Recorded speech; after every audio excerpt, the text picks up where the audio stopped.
Esta semana en Tiempo de Cultura conocemos el aula de cerámica de la Universidad Popular del Patronato Municipal de Cultura.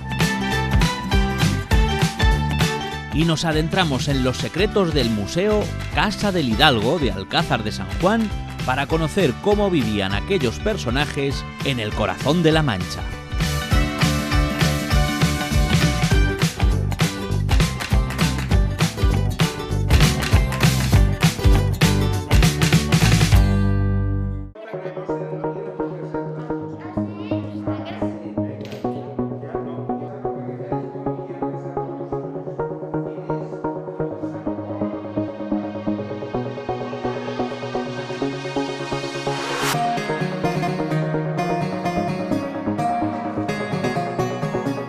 En nuestra serie de las aulas de la Universidad Popular del Patronato Municipal de Cultura de Alcázar de San Juan, esta semana nos adentramos en una aula muy peculiar, la de cerámica. De la mano del artista Alfredo Martínez podemos aprender a modelar el barro hasta conseguir formas increíbles. Nos lo cuenta el monitor de este aula tan interesante.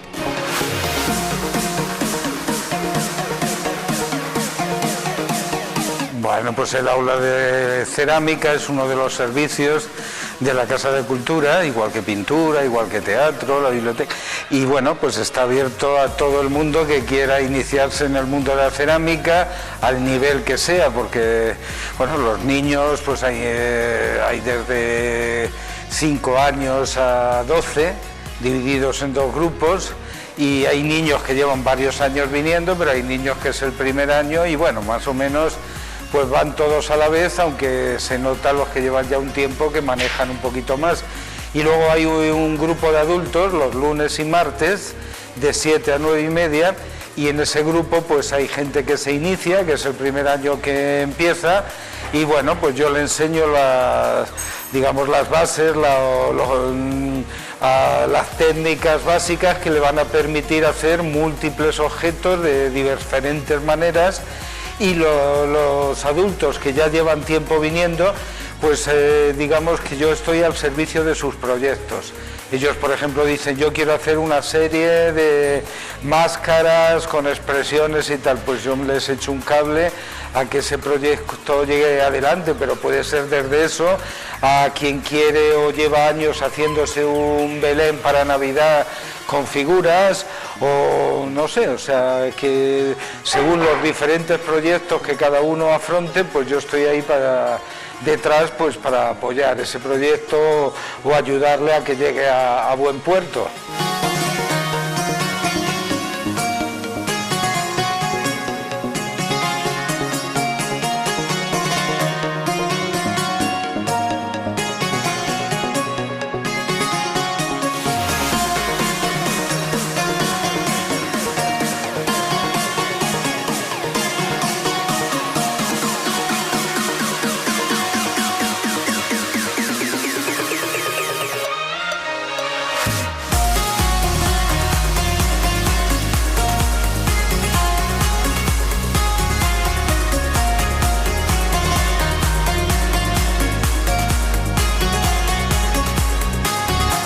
El problema que tiene la cerámica es que tú puedes hacer modelar cosas, objetos, pero si no hay horno, el horno es que hay que pasarlo a una temperatura, y son temperaturas que si en el horno de una casa pues llegamos a los 250, aquí estamos hablando de en torno a los 900, 1000 grados, y son temperaturas que solo se dan dentro de los hornos especiales para hacer cerámica. Y si no pasa por el horno, la cerámica es muy frágil. La cerámica que no está cocida, con cualquier golpecito o le cae agua y se deshace. Hasta que no pasa por el fuego, por el horno, la cerámica no se convierte, digamos, en un objeto duro y que aguanta y que puede pasar 1000 años y seguir el objeto por ahí dando vueltas.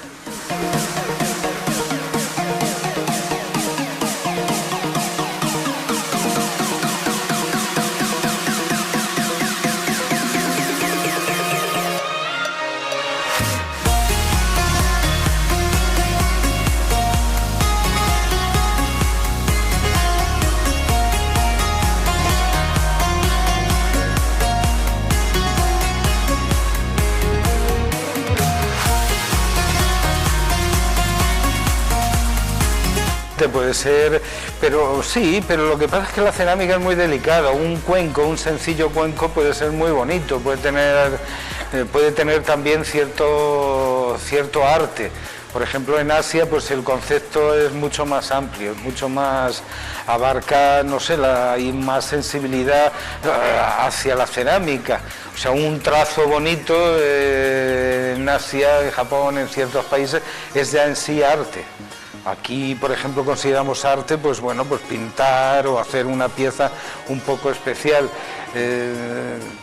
Las dos cosas se dan un poco la mano, o sea, pero va desde eso que tú dices de hacer algo que entra una escultura, que lo consideramos arte, hacer cuercos, platos, bandejas, vasos y cosas que llevan un poco también el arte a tu mesa. O sea, tú haces una bandeja aquí, luego da mucho gusto sacarla en una cena que tú hagas en casa, porque siempre es algo especial, no es algo que puedas comprar en una tienda.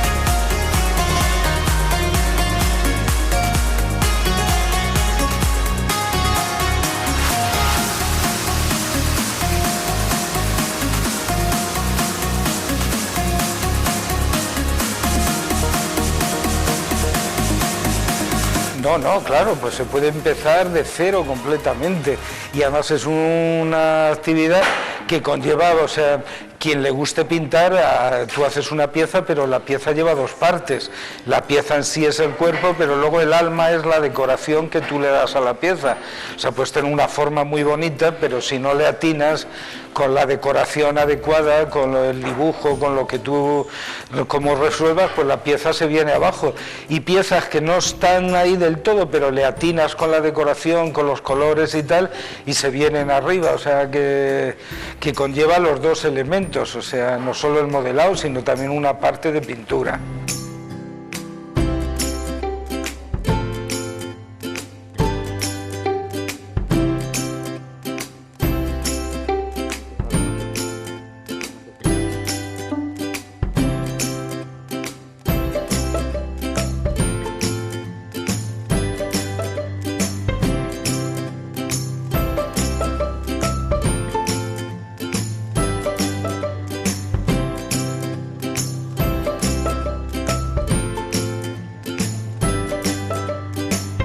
Seguro que viendo estas imágenes, a más de alguno y de alguna os ha apetecido inscribiros en este aula. Pues no lo dudéis, porque el Patronato de Cultura está abierto a todo el que lo desee. Además, ¿quién no ha soñado alguna vez con ponerse manos a la masa en un torno como este? Porque lo hemos visto en algunas películas. ¿Quién no recuerda Ghost, verdad?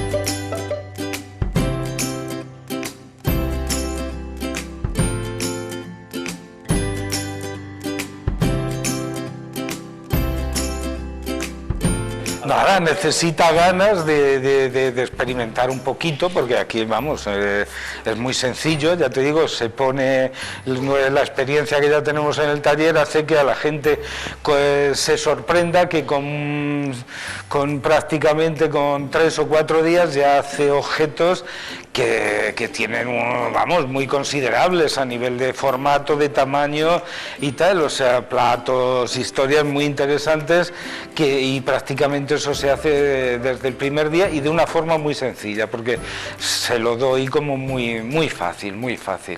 Es más las ganas de experimentar. Hay gente que viene de pintura que se ha quedado pillados con la cerámica porque, bueno, pues están entusiasmados a nivel de crear objetos que luego llevan a casa y que a la gente le encantan.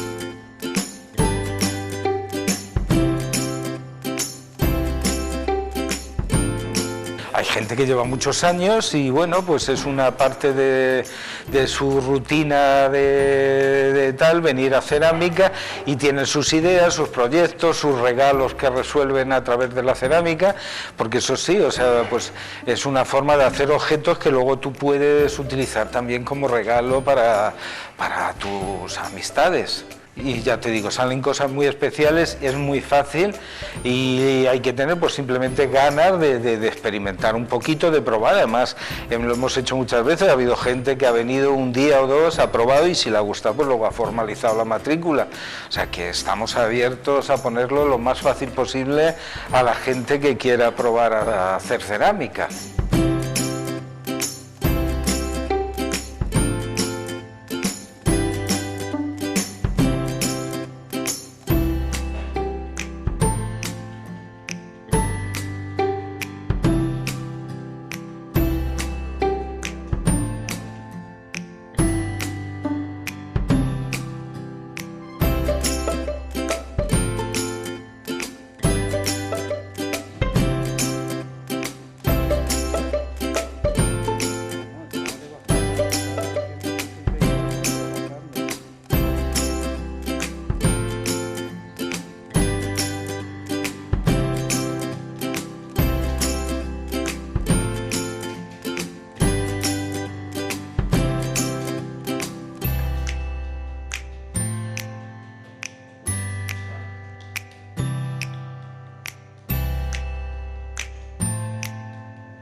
Con el nombre de Casa del Hidalgo o Museo del Hidalgo, este recurso turístico se ubica en una antigua casa solariega del siglo XVI, conocida por el nombre de Casa del Rey. En él podemos descubrir cómo era la vida de los hidalgos que inspiraron a Miguel de Cervantes cuando creó el personaje de Don Quijote de la Mancha. El museo cuenta con la exposición de piezas originales de gran valor, cedidas por importantes museos españoles como el Museo del Ejército, el Museo Nacional de Artes Decorativas o el Museo de Santa Cruz, entre otros.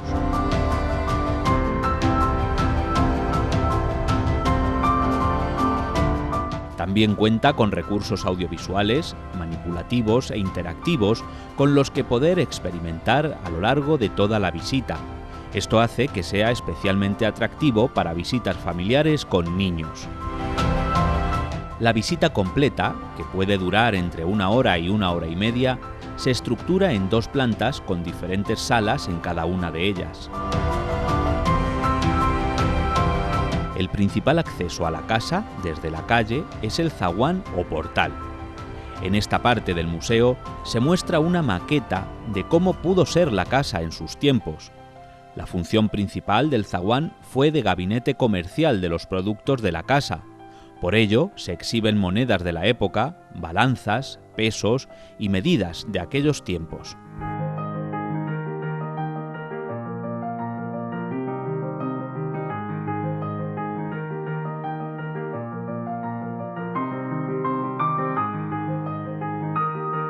Los hidalgos constituían el primer peldaño en la escala de la nobleza. Hidalgo era todo aquel que se precisaba de ser hijo de algo, o mejor dicho, de alguien que se hubiera distinguido por sus obras o su posición. La hidalguía, sin embargo, también podía alcanzarse por méritos propios. Durante la Edad Media estuvieron muy implicados en las guerras de la Reconquista. Con la caída del Reino de Granada dejaron atrás su pasado militar para adaptarse a los nuevos tiempos. Los reyes católicos les abrieron las puertas de la función pública y la magistratura. Las familias de hidalgos más adineradas proporcionaron a sus hijos una exquisita educación, con lecciones de esgrima, música, baile y retórica para garantizarles su entrada en el ejército, el clero o la administración. En Alcázar de San Juan se datan hidalgos desde el siglo XV.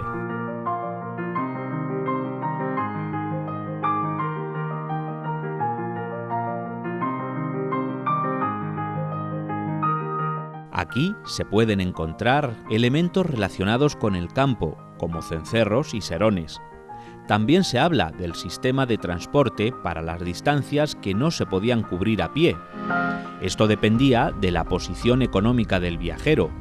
Los más humildes iban a burro, los de mejor posición a caballo, los más pudientes en silla de mano. Solo si había que transportar mercancías muy voluminosas se empleaban carretas tiradas por bueyes. El oficio de arriero se desarrolló mucho en Alcázar durante el siglo XVII por la fundación de la Real Fábrica de Pólvora. La labor que desempeñaban consistía en transportar la pólvora a distintos puntos de la geografía española.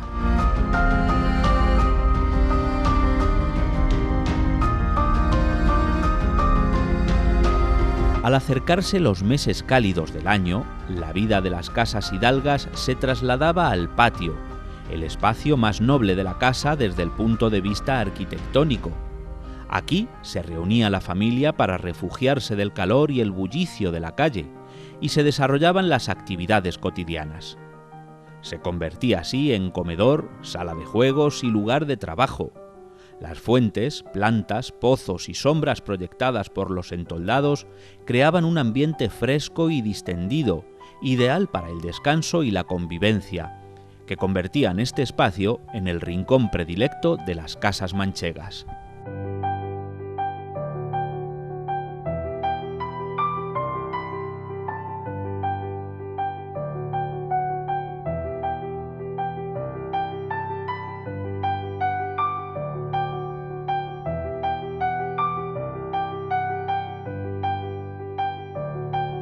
El aljibe. Este depósito subterráneo de agua se esconde debajo de la cocina de la casa.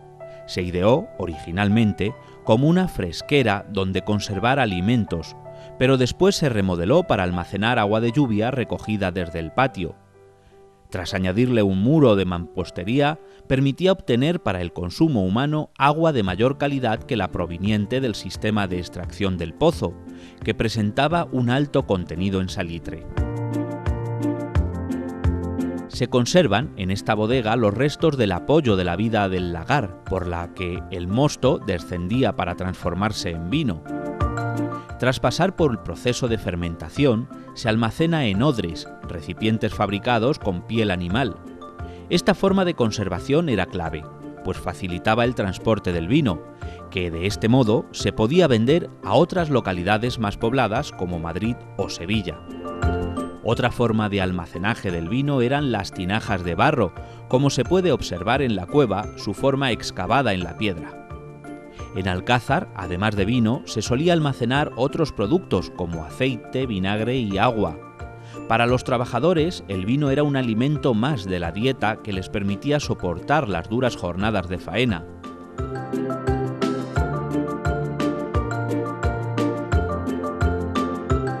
Los alimentos se almacenaban en la despensa o alacena, lugar fresco y oscuro situado normalmente al lado de la cocina o en las cámaras altas. No podían faltar los quesos, carne seca, panes, dulces y productos de la matanza del cerdo, licores, vino, aceite y vinagre. Para guardar todos estos alimentos, los procesos de conservación eran la salazón, la fermentación, el encurtido y el ahumado.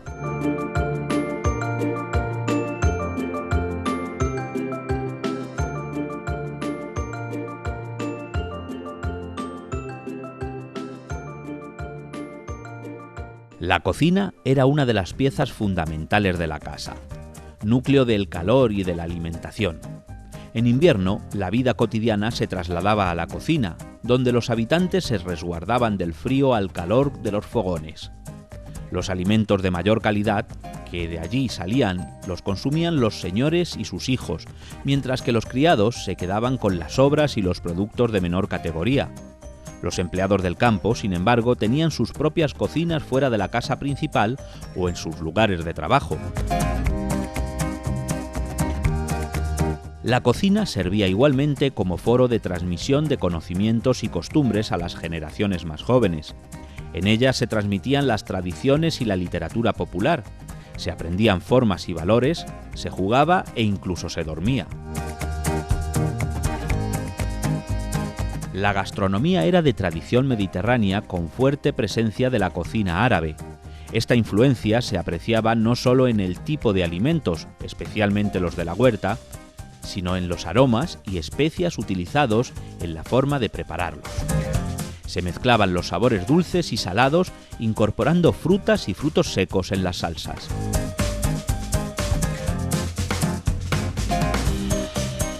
Era frecuente que los hidalgos eligieran esposa por interés familiar y patrimonial.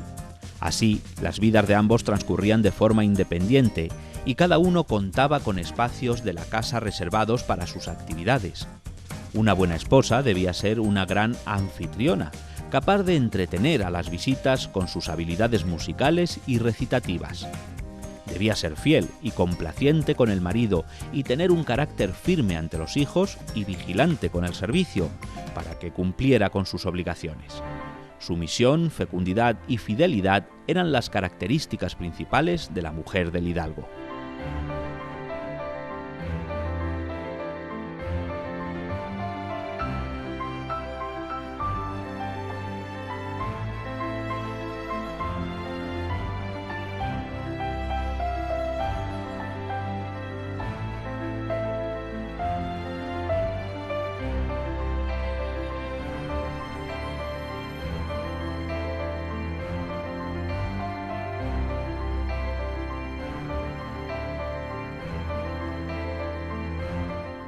Dentro de la vivienda colectiva, que era la residencia del hidalgo, el señor se reservaba una serie de espacios para desempeñar sus actividades.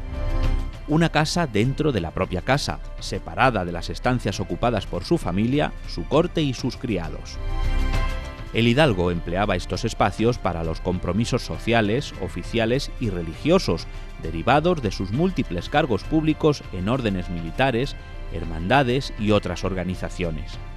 Entre ellos estaba la hospitalidad señorial, por la que se acogía y agasajaba a las personalidades que estaban de paso en la ciudad. En todas las estancias del hidalgo, la presencia de los criados era constante.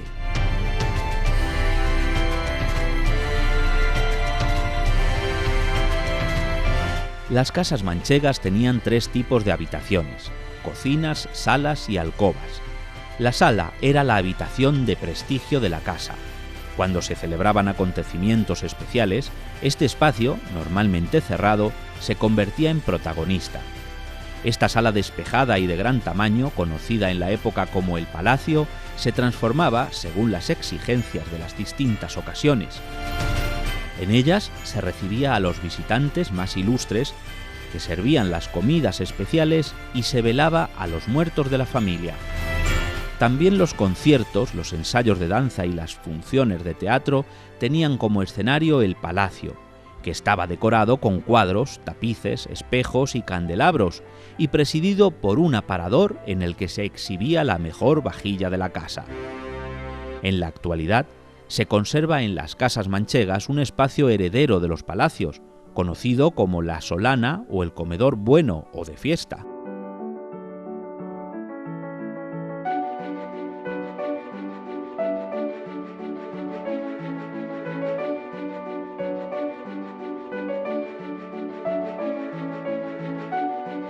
Los manchegos del siglo XVI no concebían un acto social sin música. Siempre que se reunían en ceremonias litúrgicas y oficiales, fiestas populares o celebraciones privadas, las acompañaban con música para realizar el carácter solemne o festivo del acontecimiento. Los asistentes no se limitaban a escuchar la música, sino que la complementaban con una danza acorde a las circunstancias.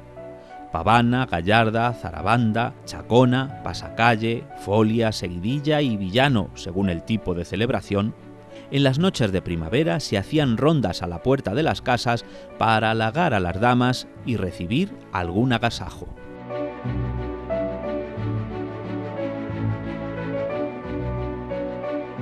La religión fue el centro de la vida privada, social e institucional durante los siglos XVI y XVII en España.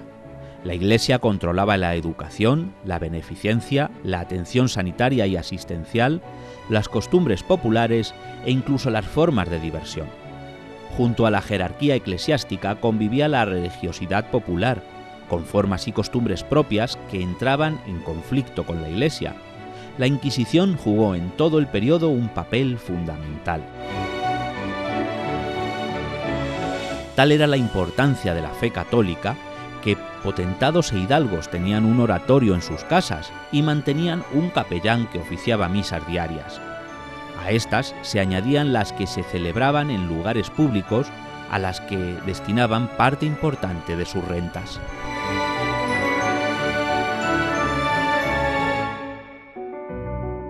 Los habitantes de la casa tenían un solo acceso a sus habitaciones, la galería del patio.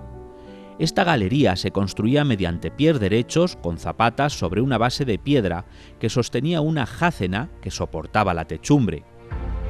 En siglos posteriores se abrieron vanos a las galerías en las crujías articuladas con dependencias, para una mejor iluminación y ventilación de las habitaciones.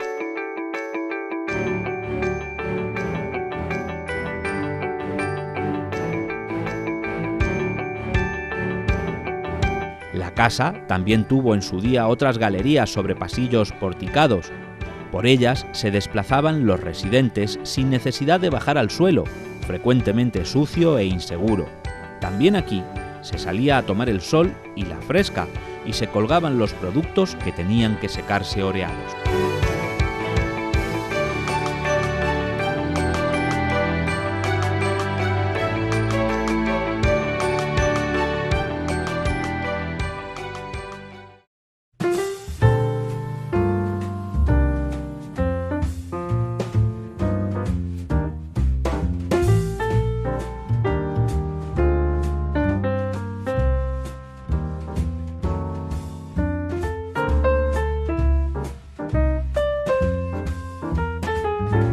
Esta semana nos fijamos en El viaje del samurái, una novela para todos los públicos amantes de los viajes y de la cultura japonesa.